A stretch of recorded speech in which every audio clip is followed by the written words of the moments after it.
जय हिंद साथियों। तो यहाँ पर हम आपके लिए पेपर कोड PSOC 132 भारत का समाज शास्त्र के कुछ इंपॉर्टेंट क्वेश्चंस लेकर आए हैं जो आपके जून एग्जाम के लिए इंपॉर्टेंट है। तो आप लोग इस वीडियो को पूरा एंड तक देखिएगा। अगर आपको वीडियो पसंद आता है तो वीडियो को लाइक करिएगा, चैनल को सब्सक्राइब करिएगा एंड वीडियो को अपने दोस्तों में शेयर करना मत भूलिएगा। अगर आपने अभी तक इस सब्जेक्ट में कुछ भी नहीं पढ़ा है तो आप लोग इस सब्जेक्ट के गैस पेपर को परचेज कर सकते हैं, जिसमें आपके हमने 20 से 25 इंपॉर्टेंट क्वेश्चंस को रखा हुआ है जो आपके एग्जाम के लिए इंपॉर्टेंट है। इनसे आप लोग अपने एग्जाम का रिवीजन भी कर सकते हैं। अगर आपको परचेज करना है सिंपली गूगल पे जाएंगे और आपको सर्च करना है shop.hindustanknowledge.com। इस वेबसाइट का लिंक आपको डिस्क्रिप्शन में दिया गया है, लिंक पर क्लिक करेंगे आपके सामने कुछ इस तरह की वेबसाइट खुल के आ जाएगी। अब आपको सिंपली सर्च कोड पे जाना है और आपके जितने भी पेपर कोड्स हैं सभी को आप लोग इस तरह ही डाउनलोड कर सकते हैं। अब आपको सिंपली सर्च करना है BSOC 132। तो जैसे आप यहाँ पे टाइप करेंगे तो यहाँ पर आपको हिंदी मीडियम और इंग्लिश मीडियम दोनों मीडियम में मिल जाएगा। जिस भी मीडियम में आपको डाउनलोड करना है सिंपली उस पर क्लिक करेंगे और यहाँ से आप लोग इसको परचेज कर सकते हैं। अगर आपको कोई प्रॉब्लम होती है तो आप इस नंबर पे व्हाट्सअप कर सकते हैं या फिर व्हाट्सअप आइकन पर क्लिक करके हमारी टीम को व्हाट्सअप कर सकते हैं।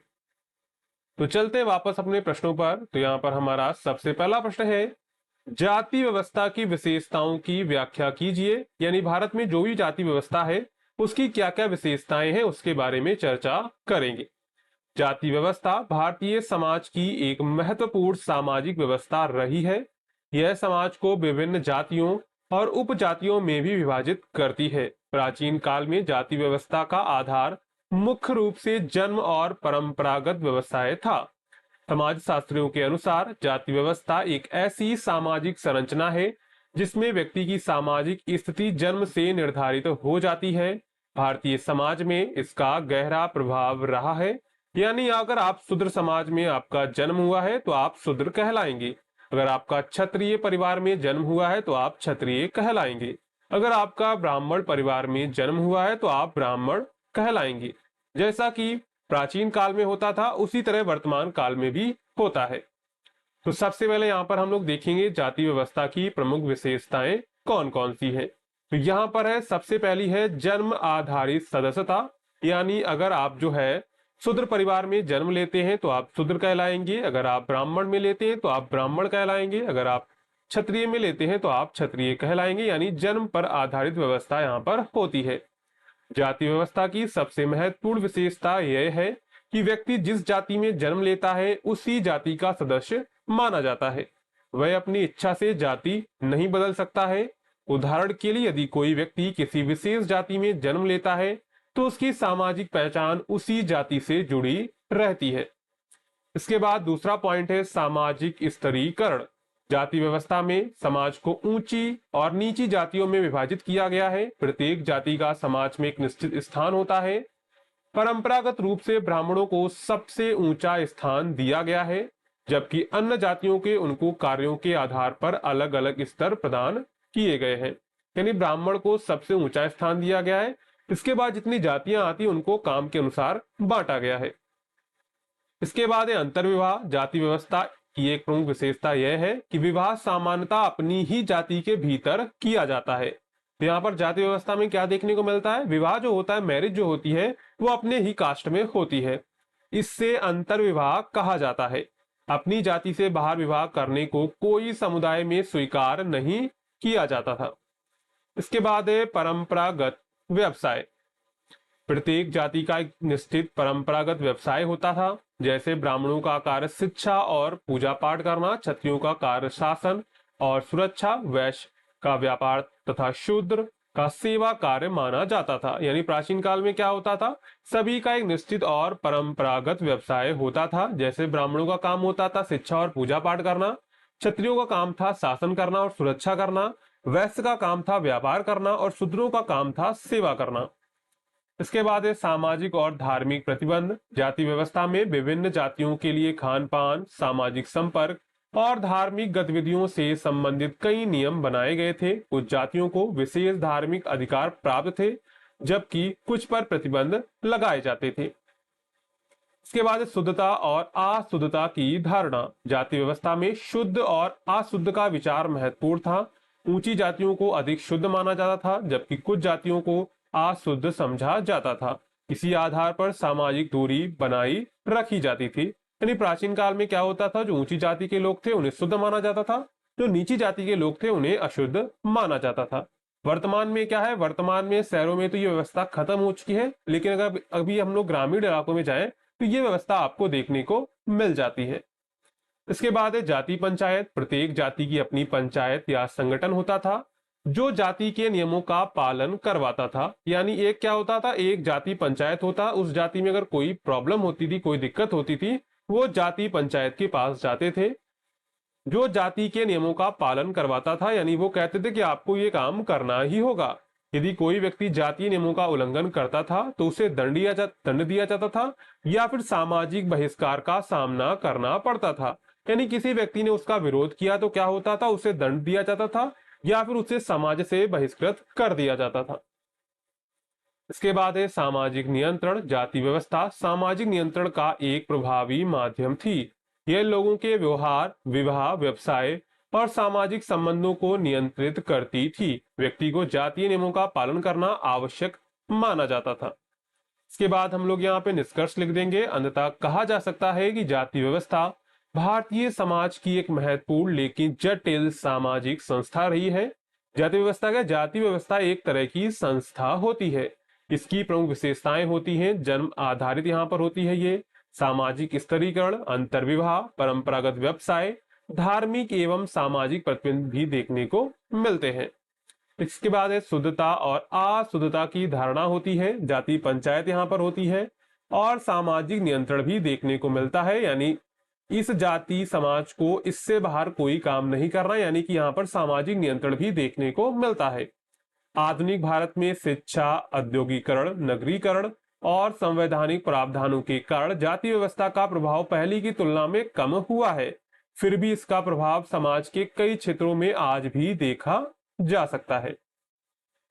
इसके बाद आपका अगला प्रश्न है, विवाह के विभिन्न रूपों का वर्णन कीजिए। यानी भारत में जितने भी विवाह होते हैं उसके बारे में चर्चा आपको यहाँ पे करनी है। अगर आपने अभी तक वीडियो को लाइक नहीं किया है तो वीडियो को लाइक आप लोग जरूर कर दीजिएगा। साथ में चैनल को भी सब्सक्राइब आप लोग कर लीजिएगा, जिससे आपको क्लासेस की नोटिफिकेशन मिलती रहेंगी। इसके बाद है विवाह समाज की एक महत्वपूर्ण सामाजिक संस्था है। यह केवल स्त्री और पुरुष के बीच संबंध स्थापित करने का माध्यम नहीं है, बल्कि परिवार निर्माण, बच्चों के पालन पोषण और तथा सामाजिक व्यवस्था को बनाए रखने का आधार भी है। तो यहाँ पर देखिए, इस विवाह क्या है, विवाह केवल स्त्री और पुरुष के बीच संबंध स्थापित करने का माध्यम नहीं है, बल्कि क्या होता है, यहाँ पर परिवारों का निर्माण होता है, बच्चे होते हैं और उनका पालन पोषण शामिल होता है। अलग अलग समाजों और संस्कृतियों में विवाह के कई रूप देखने को मिलते हैं। इन रूपों का विकास सामाजिक, आर्थिक, धार्मिक और सांस्कृतिक परिस्थितियों के अनुसार हुआ है। तो सबसे पहला विवाह है एक विवाह। एक विवाह व्यवस्था होती है जिसमें एक पुरुष केवल एक स्त्री से और एक स्त्री केवल एक पुरुष से विवाह करती है। यह विवाह का सबसे सामान्य और व्यापक रूप है। वर्तमान समय में अधिकांश देशों में यही विवाह प्रणाली कानूनी रूप से मान्य है। यहाँ अगर हम लोग भारतीय में देखें तो भारत में देखें तो यहाँ पर एक विवाह बहुत रूप से प्रचलित है, क्योंकि यहाँ पर देखेंगे तो एक व्यक्ति एक ही स्त्री से शादी करता है। अगर विदेशों में बात करें तो विदेशों में क्या होता है, एक पुरुष बहुत सारे स्त्रियों से शादी कर लेता है या फिर एक स्त्री बहुत सारे पुरुषों से शादी कर सकती है। लेकिन यहाँ पर जो है बहुत रूप से देखें, अगर बहुल रूप से देखें, मतलब कि अगर हम लोग देखें कि ज्यादातर जो है एक एक आपको देखने को मिलता है। यानी एक पुरुष केवल एक स्त्री से शादी करेगा और एक स्त्री केवल एक पुरुष से शादी करेगी। इसके बाद हम लोग यहाँ पर विशेषताओं की बात करें तो पति पत्नी के बीच स्थायी संबंध यहाँ पर होता है। परिवार में शांति और स्थिरता बनी रहती है। बच्चों का पालन पोषण बेहतर ढंग से होता है। सामाजिक और कानूनी रूप से अधिक स्वीकार्य है। यानी यहाँ पर देखिए, अगर आप लोग एक विवाह करेंगे तो उसके फायदे क्या हैं, पति पत्नी के बीच संबंध स्थायी हो जाता है, परिवार में शांति और स्थिरता बनी रहती है और बच्चों का यहाँ पर जो पालन पोषण होता है वो अच्छी तरह से होता है। इसके बाद सामाजिक और कानूनी रूप से अधिक स्वीकार होता है। यानी अगर आप समाज में एक विवाह करते हैं तो आपको अधिक मान्यता दी जाती है, वहीं अगर आप एक से अधिक विवाह करते हैं तो आपको लोग उतनी वरीयता नहीं देते हैं। इसके बाद है बहुपत्नी विवाह। बहुपत्नी विवाह वह व्यवस्था है जिसमें एक पुरुष एक से अधिक स्त्रियों से विवाह करता है। प्राचीन काल में यह प्रथा कई समाजों में प्रचलित थी। कुछ जनजातीय और पारंपरिक समाजों में भी आज भी इसके उदाहरण मिलते हैं। इसका कारण क्या है? कारण क्या है? पुरुष की आर्थिक संपन्नता, यानी पुरुष के पास अधिक धन होता है तो वो दो दो पत्नियों को संभाल सकता है। पुत्र प्राप्ति की इच्छा, मान लीजिए एक स्त्री से पुत्र नहीं हुआ है तो आप पुत्र प्राप्ति के लिए दूसरी स्त्री से शादी करते हैं। इसके बाद सामाजिक प्रतिष्ठा बढ़ाना, कुछ लोग अपने सामाजिक प्रतिष्ठा को बढ़ाने के लिए 2-4 विवाह कर लेते हैं। इसकी हानियां क्या है? परिवार में तनाव रहता है और ईर्ष्या की संभावना यहाँ पर होती है, यानी एक पत्नी दूसरी पत्नी से ईर्ष्या करती है और आर्थिक बोझ भी यहाँ पर बढ़ जाता है। इसके बाद है बहुपति विवाह। तो बहुपति विवाह वह व्यवस्था है जिसमें एक स्त्री एक से अधिक पुरुषों से विवाह करती है। यह विवाह का अपेक्षाकृत दुर्लभ रूप है। भारत के कुछ पर्वतीय और जनजातीय क्षेत्रों में इसके उदाहरण देखने को मिलते हैं। इसके प्रकार कौन कौन से? भातृ बहुपति विवाह, जब एक स्त्री कई सगे भाइयों की पत्नी होती है। इसके बाद है अभातृ बहुपति विवाह, जब पति आपस में भाई नहीं होते तो उसे कहते हैं अभातृ बहुपति विवाह, तो इसे कहते हैं भ्रातृ बहुपति विवाह, जिसमें क्या होता है? एक स्त्री कई सगे भाइयों से शादी करती है। ठीक है। इसके बाद इसके लाभ क्या है? तो जनसंख्या वृद्धि पर नियंत्रण लगता है, परिवार की संपत्ति का विभाजन यहाँ पर कम होता है। इसके बाद है समूह विवाह। समूह विवाह में कई पुरुष और कई स्त्रियां एक समूह के रूप में वैवाहिक संबंध स्थापित करते हैं। यह विवाह का अत्यंत दुर्लभ रूप है और आधुनिक समाज में लगभग समाप्त हो चुका है। इसकी विशेषताएं क्या हैं? समूह के सभी सदस्य आपस में वैवाहिक अधिकार रखते हैं। यह व्यवस्था कुछ आदिम समाजों में पाई जाती थी, वर्तमान समय में इसका प्रचलन बहुत कम है। इसके बाद है आपका अंतर्विवाह। अंतर्विवाह वह विवाह है जिसमें व्यक्ति अपनी ही जाति, उपजाति या धार्मिक सामाजिक समूह के भीतर विवाह करता, उसे हम लोग कहते हैं अंतर्विवाह, यानी कि इंटरकास्ट मैरिज। अपनी जाति में विवाह करना, अपने धर्म के भीतर विवाह करना, ये सब किस में आता है? ये आपका अंतर्विवाह में आता है।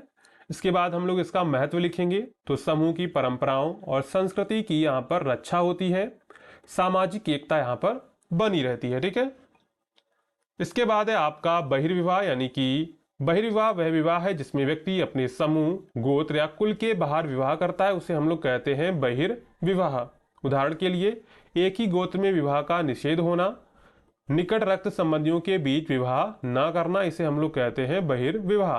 अब इसका महत्व क्या है? रक्त संबंधों की शुद्धता बनी रहती है, सामाजिक संबंधों का यहाँ पर विस्तार होता है। इसके बाद हम लोग यहाँ पे निष्कर्ष लिखेंगे। तो विवाह के विभिन्न रूप समाज की आवश्यकताओं और परिस्थितियों के अनुसार विकसित हुए हैं। एक विवाह आज सबसे अधिक प्रचलित है और स्वीकार्य रूप है, जबकि बहुपत्नी, बहुपति और समूह विवाह सीमित क्षेत्रों में ही पाए जाते हैं। अंतर्विवाह और बहिर्विवाह समाज के सांस्कृतिक और सामाजिक नियमों को दर्शाते हैं। इस प्रकार विवाह के विभिन्न रूप समाज में समाज की संरचना, विकास को समझने में महत्वपूर्ण भूमिका निभाते हैं। यहाँ पर हमने देखा विवाह कितने प्रकार के होते हैं। सबसे पहला विवाह आपका होता है एक विवाह, इसके बाद बहुपत्नी विवाह, इसके बाद आपका बहुपति विवाह, इसके बाद आपका समूह विवाह, अंतर्विवाह और इसके बाद आपका आता है बहिर्विवाह। ठीक है। इसके बाद हमने यहाँ पे निष्कर्ष लिख दिया। अगर आपकी एग्जाम में प्रश्न आता है तो आपको इसी तरह लिखना है। ठीक है। इसके बाद आपका अगला प्रश्न है, भारत में दलित आंदोलनों की प्रकृति एवं प्रकारों की चर्चा कीजिए। यानी भारत में कौन कौन से दलित आंदोलन हुए उसके बारे में चर्चा करेंगे और उसकी प्रकृति कैसी थी, यानी वो हिंसक थे या फिर शांतिपूर्ण थे। तो भारतीय समाज में दलित वर्ग लंबे समय तक सामाजिक, आर्थिक और राजनीतिक भेदभाव का शिकार रहा है। जाति व्यवस्था के कारण उन्हें शिक्षा, रोजगार, धार्मिक स्थलों और सामाजिक जीवन में समान अधिकार नहीं मिलते थे। इस अन्याय और शोषण के विरुद्ध दलितों ने समय समय पर अनेक आंदोलन किए। इन आंदोलनों का मुख्य उद्देश्य समानता, सम्मान, न्याय और मानव अधिकार प्राप्त करना था। दलित आंदोलन भारतीय समाज में सामाजिक परिवर्तन और लोकतांत्रिक मूल्यों को मजबूत करने का महत्वपूर्ण माध्यम रहे हैं। अगर हम लोग बात करें भारतीय समाज में जो दलित वर्ग है वो लंबे समय तक क्या होता है? लंबे समय तक उनका शोषण होता रहा। जाति व्यवस्था के कारण उन्हें शिक्षा, रोजगार, धार्मिक स्थलों पर और सामाजिक जीवन में समान अधिकार नहीं मिलते थे। इस अन्याय और शोषण के विरुद्ध उन्होंने बहुत सारे आंदोलन किए समय समय पर। इन आंदोलनों का मुख्य उद्देश्य था इन आंदोलनों का मुख्य उद्देश्य था समानता प्राप्त करना, सम्मान प्राप्त करना और मानव अधिकारों को प्राप्त करना था। अब हम लोग देखेंगे दलित आंदोलनों की प्रकृति। तो सामाजिक न्याय की प्रकृति। दलित आंदोलन मुख्य रूप से सामाजिक समानता और न्याय की मांग पर आधारित रहे हैं। इनका उद्देश्य जातिगत भेदभाव, छुआछूत और सामाजिक बहिष्कार को समाप्त करना था। इसके बाद अधिकारों की प्राप्ति। दलित आंदोलनों ने शिक्षा, रोजगार, राजनीतिक प्रतिनिधित्व, सामाजिक अवसरों में समान अधिकारों की मांग की। इन आंदोलनों ने दलित को अपने अधिकारों के प्रति जागरूक बनाया। इसके बाद संघर्ष और प्रतिरोध की प्रकृति। आंदोलन शोषण और अन्याय के विरुद्ध संघर्ष का प्रतीक रहे हैं। इन आंदोलनों ने सामाजिक व्यवस्था में बदलाव लाने के लिए विरोध और जन जागरण का मार्ग अपनाया। आत्मसम्मान और पहचान। दलित आंदोलनों का एक महत्वपूर्ण उद्देश्य दलित समुदाय में आत्मसम्मान, आत्मविश्वास विकसित करना था। उन्होंने अपनी अलग पहचान और गरिमा को स्थापित करने का प्रयास किया। इसके बाद है लोकतांत्रिक और संवैधानिक स्वरूप। अधिकांश दलित आंदोलन संविधान में दिए गए समानता, स्वतंत्रता और न्याय के सिद्धांतों पर आधारित रहे हैं। उन्होंने लोकतांत्रिक तरीकों से अपने अधिकारों की मांग की। अब देखते हैं दलित आंदोलन के प्रकार। तो यहाँ पर सबसे पहला प्रकार था सामाजिक सुधार आंदोलन। इन आंदोलनों का मुख्य उद्देश्य समाज में व्याप्त छुआछूत, जातिगत भेदभाव को समाप्त करना था। उदाहरण के रूप में ज्योतिबा राय फूले, सावित्रीबाई फूले ने दलित और महिलाओं की शिक्षा के लिए महत्वपूर्ण कार्य किए। इसके बाद धार्मिक आंदोलन। दलितों ने धार्मिक समानता को प्राप्त करने के लिए भी आंदोलन किए। कई दलितों ने उन धर्मों को अपनाया जहां उन्हें समानता और सम्मान मिला। सबसे प्रमुख उदाहरण डॉक्टर भीमराव अंबेडकर द्वारा 1956 में बौद्ध धर्म ग्रहण करना। इसके बाद है राजनीतिक आंदोलन। दलितों ने राजनीतिक अधिकारों और प्रतिनिधित्व के लिए भी संघर्ष किया। डॉक्टर अंबेडकर ने दलितों की राजनीतिक भागीदारी बढ़ाने के लिए कई संगठन बनाए और उनके अधिकारों की रक्षा की। इसके बाद है शैक्षिक आंदोलन आते हैं। तो शिक्षा को सामाजिक परिवर्तन का सबसे प्रभावी साधन माना गया है। दलित आंदोलनों ने शिक्षा के प्रसार पर विशेष बल दिया ताकि समाज आर्थिक और सामाजिक रूप से सशक्त बन सके। इसके बाद है आपका आर्थिक आंदोलन। दलितों ने रोजगार, भूमि, उचित मजदूरी और आर्थिक अवसरों की मांग के लिए भी आंदोलन किए। इसके बाद सांस्कृतिक आंदोलन। दलित साहित्य, कला और संस्कृति के माध्यम से भी आंदोलन हुए। दलित लेखकों ने और कवियों ने अपने अनुभवों और संघर्षों को अभिव्यक्त कर समाज को जागरूक किया। इसे दलित साहित्य आंदोलन के रूप में जाना जाता है। आप देख लेते प्रमुख दलित आंदोलन कौन कौन से हैं। सबसे पहला आंदोलन था आपका महान सत्याग्रह, कालाराम मंदिर प्रवेश आंदोलन, दलित पैंथर्स आंदोलन, बहुजन आंदोलन और बौद्ध धर्म परिवर्तन आंदोलन। इन आंदोलनों ने दलित समाज को संगठित किया, यानी उनको जोड़ा और उनके अधिकारों के प्रति जागरूकता बढ़ाई। इसके बाद हम लोग यहाँ पे निष्कर्ष लिखेंगे। तो भारत में दलित आंदोलन सामाजिक समानता, न्याय और मानव गरिमा की स्थापना के लिए महत्वपूर्ण रहे हैं। इन आंदोलनों ने दलित समुदाय को शिक्षा, राजनीतिक प्रतिनिधित्व, सामाजिक सम्मान और संवैधानिक अधिकार दिलाने में महत्वपूर्ण योगदान दिया है। आज भी दलित आंदोलन समाज में समान अवसर, भेदभाव मुक्त जीवन और सामाजिक न्याय की स्थापना के लिए कार्य कर रहे हैं।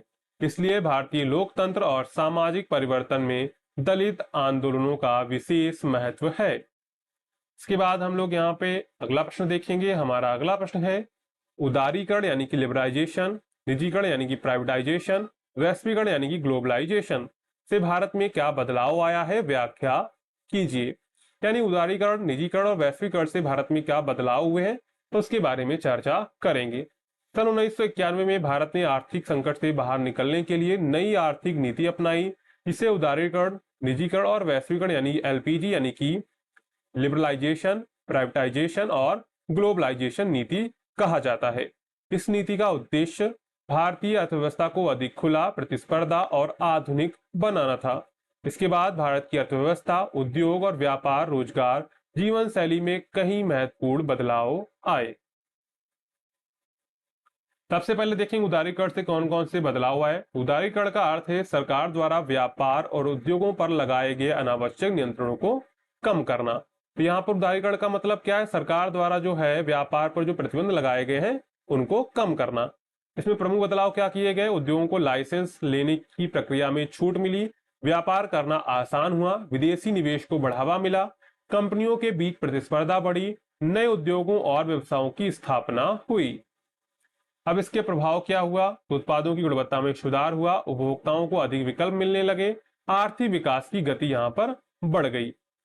इसके बाद देखेंगे निजीकरण से कौन कौन से बदलाव हुए। निजीकरण का अर्थ है सरकारी संस्थानों में निजी क्षेत्र की भागीदारी बढ़ाना या कुछ सेवाओं को निजी कंपनियों को सौंपना। अब इसमें बदलाव क्या क्या हुए? तो कई सरकारी कंपनियों में निजी निवेश आया, निजी क्षेत्र का विस्तार हुआ, शिक्षा, स्वास्थ्य, बैंकिंग और दूरसंचार जैसे क्षेत्रों में निजी कंपनियां यहाँ पर बढ़ गई। अब इसका प्रभाव क्या हुआ? सेवाओं की गुणवत्ता में सुधार हुआ, कार्यकुशलता और उत्पादकता बढ़ी, रोजगार के नए अवसर यहाँ पर पैदा हुए। हालांकि कुछ लोगों का मानना है कि निजीकरण के कारण सरकारी नौकरियों में कमी आई है और गरीब लोगों के लिए कुछ सेवाएं यहाँ पर जो है महंगी हो गई हैं।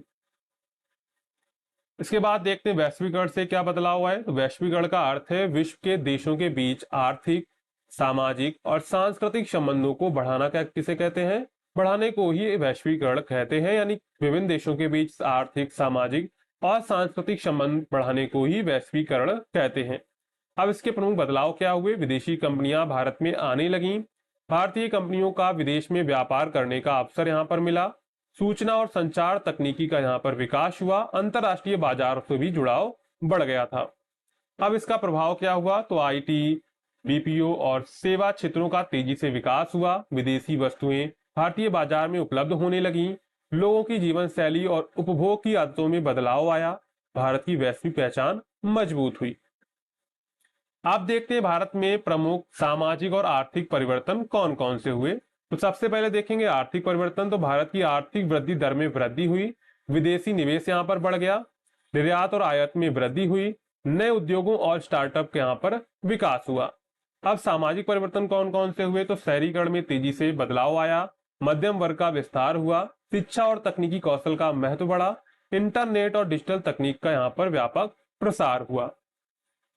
अब देखते हैं सांस्कृतिक परिवर्तन कौन कौन से हुए। तो पश्चिमी संस्कृति का यहाँ पर प्रभाव देखने को मिलता है, खान पान, पहनावे और मनोरंजन के तरीकों में बदलाव आया, वैश्विक, सांस्कृतिक और स्थानीय संस्कृति के बीच यहाँ पर आदान प्रदान बढ़ गया। इसके सामने चुनौतियां कौन कौन सी आई? तो एलपीजी नीति के कई लाभ हुए, लेकिन कुछ समस्याएं भी सामने आई, जैसे अमीर और गरीब के बीच आर्थिक असमानता यहाँ पर बढ़ गई, छोटे उद्योगों को बड़ी कंपनियों से प्रतिस्पर्धा करनी पड़ी, कुछ क्षेत्रों में बेरोजगारी की समस्या बनी रही, पारंपरिक, सांस्कृतिक और स्थानीय उद्योगों पर यहाँ पर जो है दबाव बढ़ गया, क्योंकि विदेश से कंपनियां आने लगी, जो स्थानीय उद्योग थे वो यहाँ पर खत्म हो गए। इसके बाद यहाँ पर हम लोग निष्कर्ष लिखेंगे। तो उदारीकरण, निजीकरण और वैश्वीकरण ने भारत की अर्थव्यवस्था और समाज में व्यापक परिवर्तन किए। इन नीतियों के कारण आर्थिक विकास, विदेशी निवेश, तकनीकी प्रगति और रोजगार के अवसर यहाँ पर बढ़े। साथ ही कुछ सामाजिक और आर्थिक चुनौतियां भी उत्पन्न हुई। कुल मिलाकर एलपीजी नीति ने भारत को विश्व अर्थव्यवस्था से जोड़कर विकास की नई दिशा प्रदान की। यहाँ पर हमने पेपर कोड BSOC 132 के कुछ इंपॉर्टेंट क्वेश्चंस को डिस्कस किया हुआ है।